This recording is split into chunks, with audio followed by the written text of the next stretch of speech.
From LinkedIn News, I'm Leah Smart, host of Everyday Better, an award-winning podcast dedicated to personal development. Join me every week for captivating stories and research to find more fulfillment in your work and personal life. Listen to Everyday Better on the LinkedIn Podcast Network, Apple Podcasts, or wherever you get your podcasts. From LinkedIn News, I'm Jessie Hempel, host of the Hello Monday podcast. Start your week with the Hello Monday podcast. We'll navigate career pivots. We'll learn where happiness fits in. Listen to Hello Monday with me, Jessie Hempel, on the LinkedIn Podcast Network or wherever you get your podcasts. Hello and welcome to a very special episode of Negotiate Anything. I'm your host, Kwame Christian. I'm the founder and CEO of the American Negotiation Institute, and I am very excited for the episode today. So, as many of you know, we're proud to be part of the LinkedIn Podcast Network, and this partnership has opened doors to some truly unique opportunities. And today's episode is one such gem. Recently, Ryan Roslansky, the CEO of LinkedIn, hosted Caroline Wanga, the dynamic CEO of Essence, on his podcast called The Path. The conversation was rich, insightful, and revealed the intricate dance of negotiation that Caroline navigated on her journey to the top. And now this is the cool part. Ryan, the CEO of LinkedIn, reached out to us seeking a negotiation expert to dissect and analyze the strategies that Caroline employed. And of course, we jumped at that opportunity. So for me, as a negotiator, I have to be on brand. So I negotiated to be able to share this episode right here for all of you on our channel, so it'll be easy for you to find it. So in today's episode, we are delving deep into the art of authentic negotiation.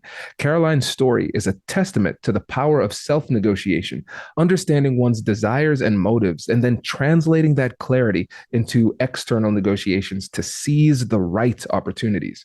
Her journey is filled with challenges and showcases how genuine self-awareness and strategic external negotiation can pave the path to success. So I want to end this with a huge shout out to Ryan and the whole LinkedIn team for inviting us into this conversation. It's an honor to add our voice and our insights to such a powerful dialogue. So without further ado, let's dive in and explore the negotiation mastery of Caroline Wanga. Welcome to The Path. I'm Ryan Roslansky, the CEO of LinkedIn. And on this show, I sit down with the world's top leaders to talk about the decisions that shape their unique careers and how these valuable lessons can help you forge your own path. Today, my conversation is with Caroline Wanga, the CEO of Essence. From dropping out of college to becoming a mother to years of nonprofit work before climbing the corporate ladder at Target, Caroline's career path has been full of starts, stops, and pivots. But it wasn't until she started bringing more of her authentic self to work that she got offered the CEO role at Essence.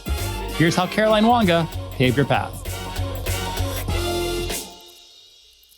You're an amazing CEO, entrepreneur, but let's go way, way back. Way back. To a young Caroline. Yes. Maybe the first time in your childhood when you can ever remember at all even thinking about maybe what you wanted to be when you grew up. So I'm from Kenya, right? I was born in Kenya, and I was born in a country where what I looked like was not a barrier.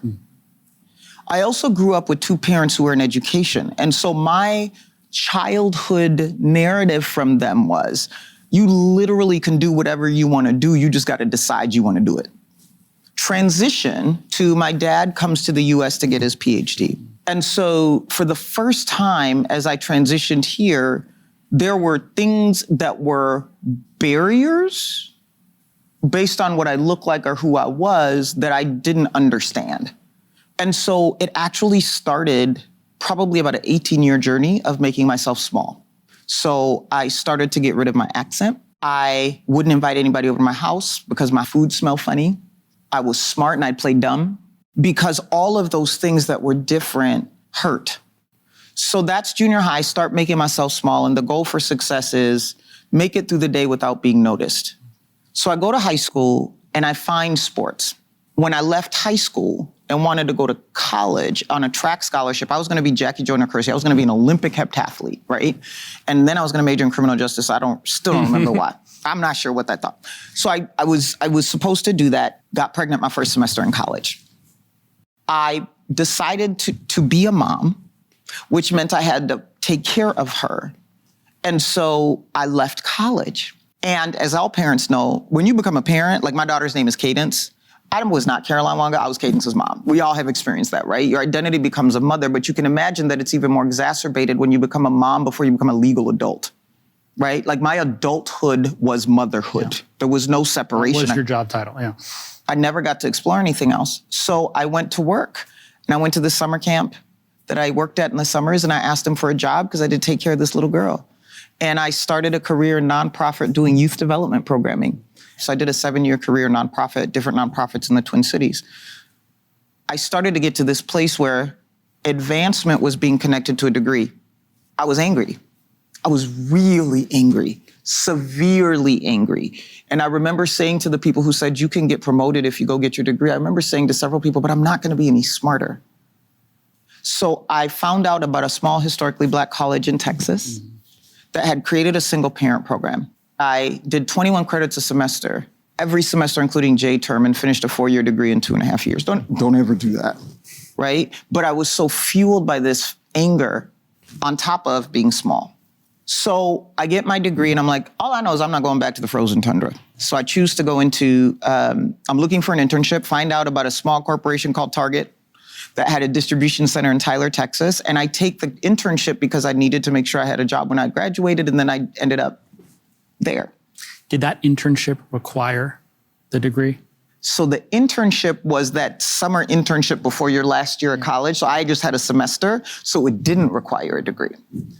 The last day of my internship, I was ready for my thank you so much for the opportunity speech. And they were like, here you go. You're going to start as a frontline leader of the supply chain team on outbound, right? While you finish your last semester, we're going to do it. That's how I knew I liked Target.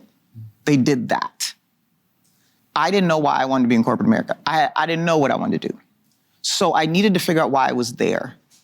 Some great mentors had me decide 4 experiences I wanted to have. So the first one was to lead a group of non-exempt employees in case my career ever went to stores. The next was to lead exempt employees because it's a different kind of leadership. The next one was to not lead people at all because I hadn't decided if I wanted to do that. And then the fourth one was to do HR, which I only put on there because my mentor forced me to. These are 4 ideas. 4 experiences. Experiences that you put them all down at once? I put them all on paper. Love it. And I'm a visual person, so it literally was laid out like a flow chart. Yeah. So each of those experiences was on there. I defined the 3 things I wanted to get out of that experience. And I would say one of my biggest career lessons has been, it is not about finding a role. It is about experiences that help you say yes or no. Strategic yes, thoughtful no. That's what that exercise was about. And by designing the 3 things I wanted to get out of it, I knew what a strategic yes and thoughtful no would look like.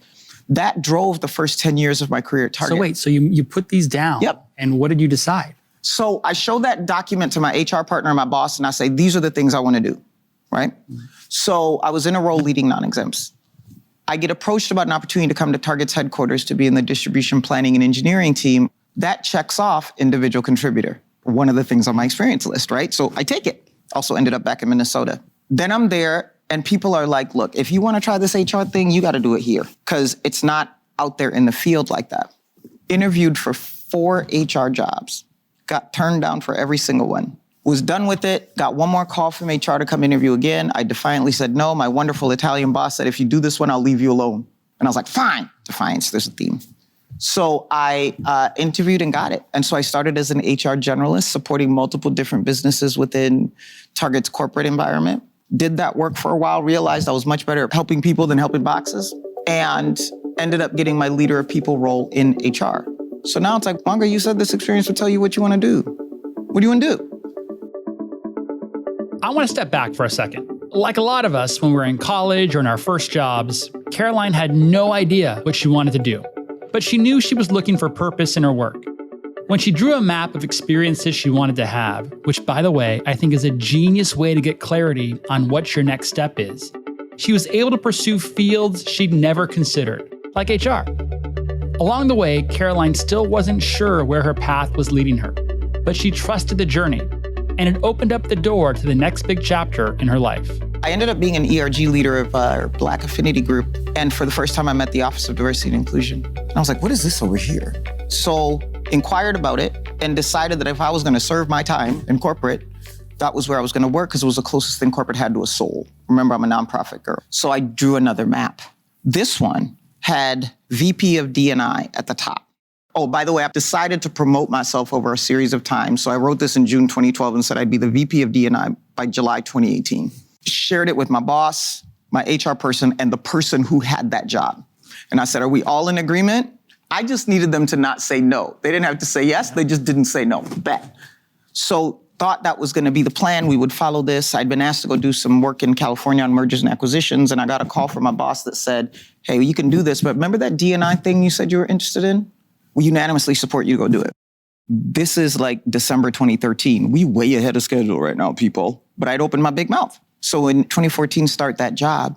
And the last part of the Caroline story that is really critical to understand, when my job became to create environments where authenticity was democratized, that being small thing that had been my way of operating the entire career, including when I was in all of those areas in Target, because all I tried to do was what other people who were successful did. I didn't have a point of view.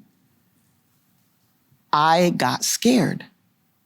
I was like, how in the world is my job to tell people they can come as they are? And there's a whole bunch of stuff about me that I'm not living honestly. And I remember the first thing I did was cut my hair in this job. I was about 3 months in. And I started locks because I remember having been told that that wasn't appropriate in corporate America.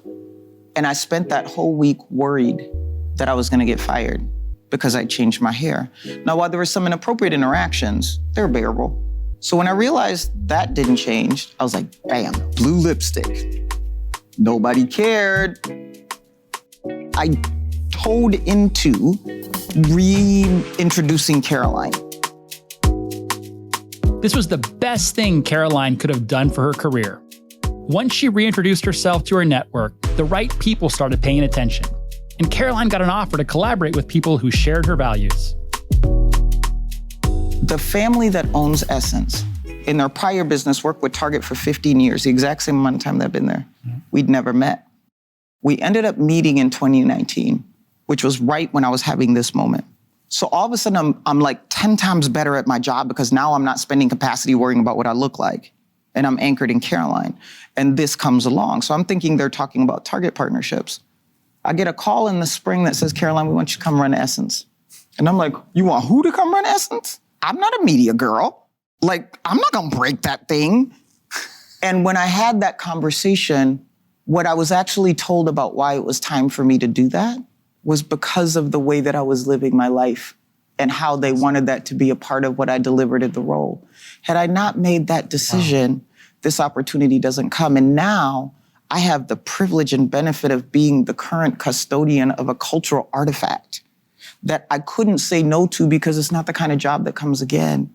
That last part though, that jump to becoming the CEO, that's not an easy mental jump to make. No. And I just heard you share a little bit about that process, but take me through, how you thought about it. Yeah. Did you draw another map? So there is another map involved. And that map was what I thought would be the third career map.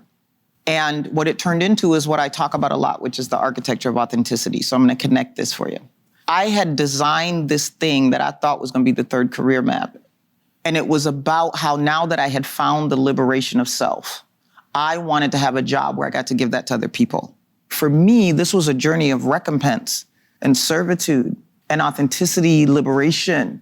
So when I rented the title of CEO, I almost quit. I remember calling the owner and going, I don't think I'm good at this job and I will not break this cultural artifact. Fire me before I ruin Essence. The amount of doubt that I existed in, that I could be what a CEO needs to be in terms of leadership, in terms of governance, in terms of fiscal responsibility, in terms of being this public figure, in terms of the pressure, in terms of the pain, the haters, the everything under the sun, became really heavy. And I didn't feel worthy of being in the seat because my path there was not for the title, so that didn't help me. The title actually scared me. I probably spent the first 6 months waiting to be fired. When I made that call to the owner, I didn't resign, but I was crying and I would have fired me. I was really in a different place about not sure if I could do the CEO part of this job. He said two things to me that to this day are what get me through the hardest days of CEO, which is whooping my behind on a daily basis, to be honest. He reminded me what he told me, which is it is how you live your life that this brand needs, because it has always been an inspiration that pulled the culture forward.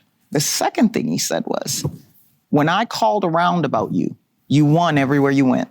He said, I just want somebody who knows how to win. Those two statements did so much to resolve that inner saboteur. It's still there. It pops up on a daily basis. But what I know about that inner saboteur is that their language is stunted, their behavior is predictable, and it just stings. And so on the days where that inner saboteur is like, you can't be a CEO, or you're not a typical CEO, you're not good enough, or you should have known the answer to that question. Like, look, you screwed that up, right? Like, the board's mad at you, like, whatever. I go back to those two things and I say, am I still doing those two things? And if I'm still doing those two things, then what I'm gonna do is create threshold for failure in my day. 5 fails a day. That's my philosophy. I give myself 5 fails a day. And unless I fail a 6th time, it's not a bad day. I love the 5 fails. I think I'd have to give myself probably 10 a day to make it through, but it's a genius idea. And I guess the last question I want to end on. Yeah.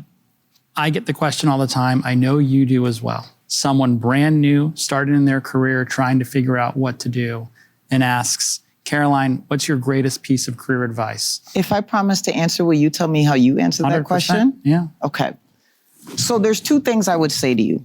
Who you are is who you are. If you cannot be who you are, where you are, you change where you are, not who you are. I give that first set of advice because there are so many opportunities that I missed over managing my who, making myself small, trying to mimic other people. Do not stop until you find the where your who is best. This generation has an opportunity to change the way of working that centers on the who. So that would be my first one. My second one is a little bit related to my maps. It is never about a role. It is always about an experience. The people who get tapped on the shoulder and you're like, why didn't I never know about that job? Those are the people that spend their time looking for experiences, not jobs. Because in those experiences, they meet the person who does the shoulder tap for the job that was never going to be posted, that just got approved by the board yesterday. Boom, here's our new VP of whatever. And so I would say it's about experiences, not roles. But if you tie that to not negotiating your who and demanding that the where accommodates your who, the purpose you were born to fulfill in the world will manifest. Yep. As Mark Twain said, 2 most important days in your life: the day that you're born and the day you find out why. How do you answer that question? You want me to follow that? I would say a lot of what I really care about is why you and I are sitting here today. Yeah. Most people fundamentally believe that they don't have control of their career path, that someone else, that the system is taking care of it for them. But in reality, that's not what works. And if you're not going to take control of your career on your own, someone else is going to take control of it for you. So what do? Similar to your map concept, I make everyone draw a 2x2. I want you to pick the 2 things that matter most to you in your career. We plot those 2 things. And they're often something like learning, or there's something like impact. The people I want to work with, I want to like them. They actually are rarely title or something like that. And then it becomes simple because you now have a map. You're either in the top right of that quadrant of the things that you care about, or you're not. And if you're not, you know how to fix it. Yep. And then it becomes less about all the noise and what I should be doing or what my mom thinks I should be doing, or it's you have control of it and follow it this way. So I think that just having that, ability to take control of your own career and have a map to it is something that we both share in common. Yeah. Here's what stands out to me about our conversation. Throughout her journey, Caroline had maps that helped her navigate her career, and she was constantly negotiating the path to her goals. From moving to the US to her first corporate job, Caroline felt the only way to be successful at work was to make herself small and hide her authentic self. And I know there are others listening that may feel the same, but Caroline is proof that being yourself can open doors. Once she stopped negotiating who she was for the sake of a title, Caroline finally connected with her purpose at work and landed amazing opportunities. And I know it's easy to say, bring your authentic self to work, but it's not always simple. It might lead to some uncomfortable situations. So how can you check in with yourself and navigate difficult conversations with your coworkers? We'll break it down for you after a short break.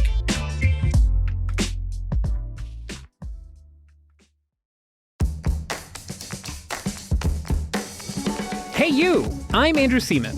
Do you want a new job? Or do you want to move forward in your career?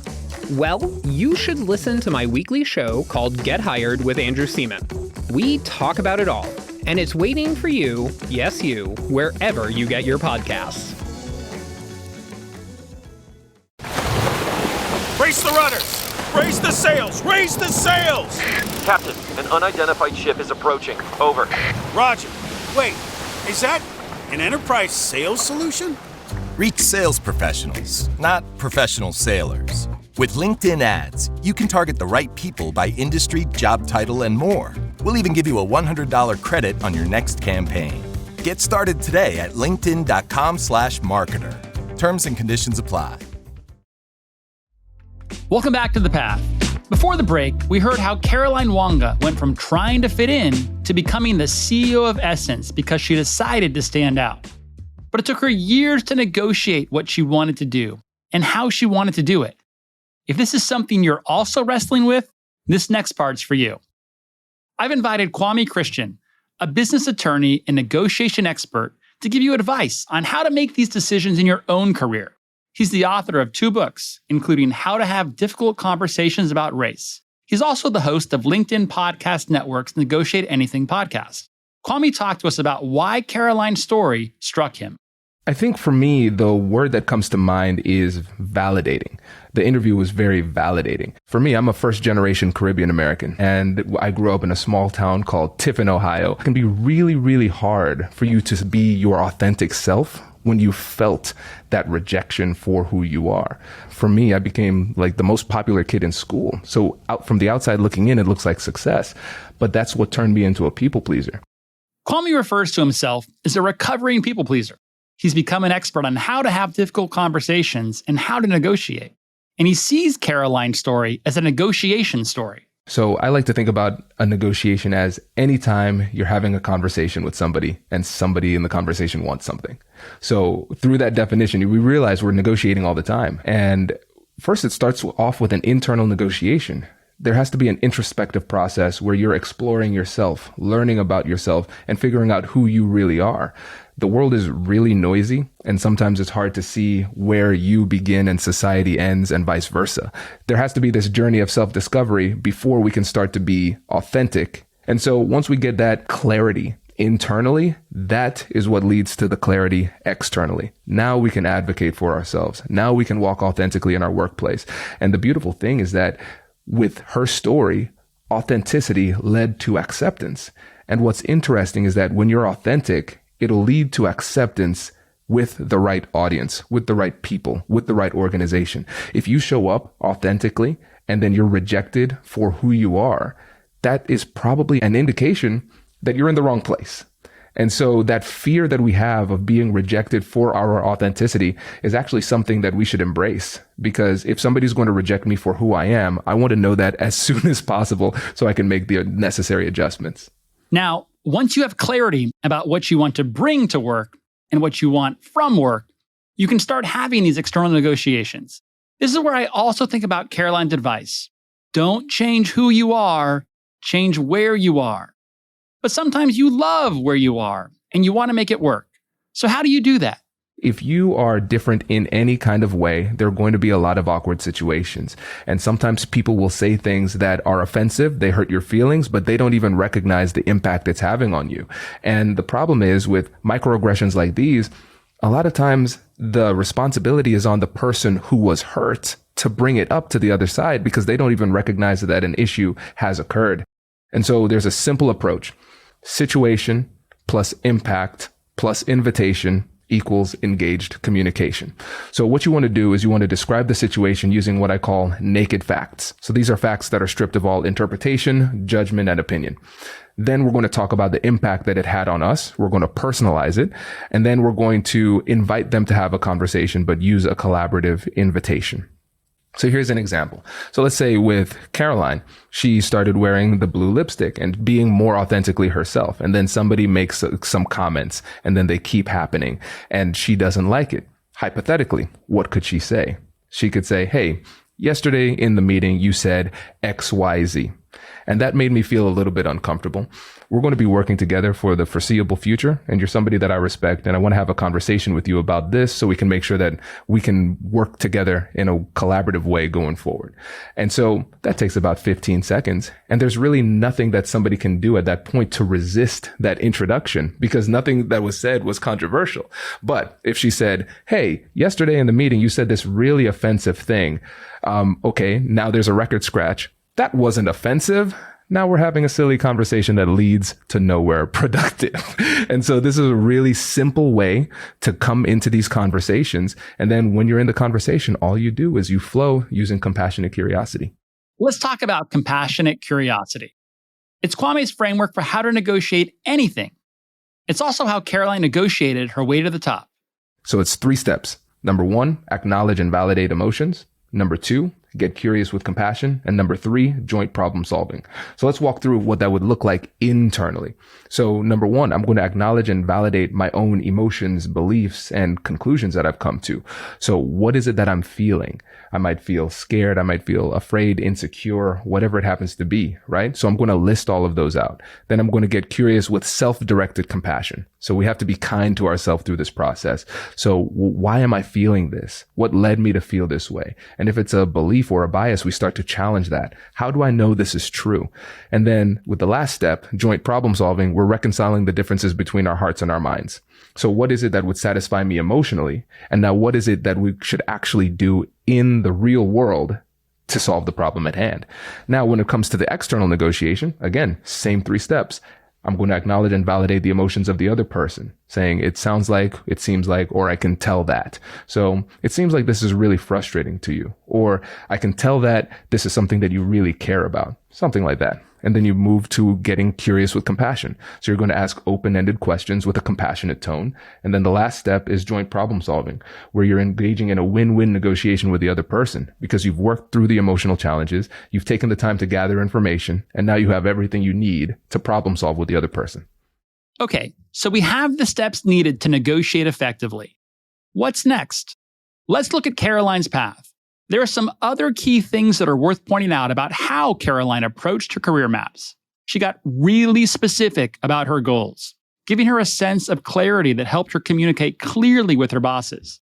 She also understood that it's more important to negotiate for an experience rather than a position. In negotiation, we have to understand there's a difference between interest and position. A position is what somebody says that they want, and interest is why they want it. And so that's why you want to use interest-based negotiation, because the more paths to victory you have, the more likely you are to achieve a victory. So if you go in and you say, I want a specific position, now there is only one thing that you can do in order to accomplish your goal. But if you are like Caroline and you say, I'm looking for these experiences, or maybe in your life, it might be, I'm looking to achieve a certain lifestyle, a certain level of balance, and you can broaden your perspective on what it is that you want. Now you can be a lot more flexible and creative in what it takes to get there.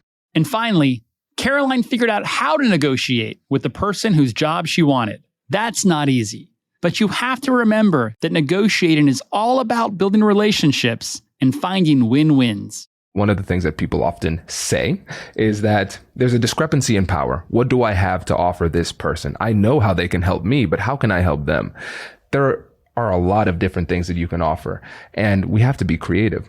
But first, it starts with curiosity. You need to figure out what it is that they're trying to accomplish. What do they care about? You need to take the time to learn about them, do your research, do your homework, and then in the conversation, lead with curiosity to figure out what it is that they hope to accomplish. What are their aspirations? What's their vision for the company? And now you can be creative together and find those solutions. And also, at the end of the day, often people are willing to give back. They want to give back. and their mentees are part of their legacy, and they want to see people succeed. And so if you can create a relationship, then your success becomes their success, and they become more invested in helping you. Honestly, because it makes them look good too. And so once you figure out what that is for them, now you can communicate that and find that synergy, that interest overlap. And that's part of the negotiation process too. So here's my takeaway. If you can slow down and reflect on who you are in your personal life and who you want to be at work, you can be more effective at negotiating for the right things. At the end of the day, it's up to you to advocate for yourself. And you can do it by following Kwame's steps. Find clarity, start a conversation, and negotiate with compassion. And remember Caroline's advice. A career path is not a series of roles. It's a series of experiences. And when you can get clarity about the experiences you really want, you'll find your purpose and your path. Follow The Path for more episodes weekly and join the conversation about each episode on linkedin.com/thepath. The Path is a LinkedIn editorial production. Our production team includes Ava Ahmadbegi, Stephen Valdivia, and Rachel Wong. Asaf Gidron mixes our show. Enrique Montalvo is our executive producer. Dave Pond is head of news production. Our head of original programming is Courtney Koop, and Dan Roth is our editor-in-chief. Thanks to Tatiana Delmida, Caroline Gaffney, and Valerie Barrett. And a big thank you to Kwame Christian for lending us his insights. If you want to hear more from him, you can listen to his podcast, Negotiate Anything, on the LinkedIn Podcast Network.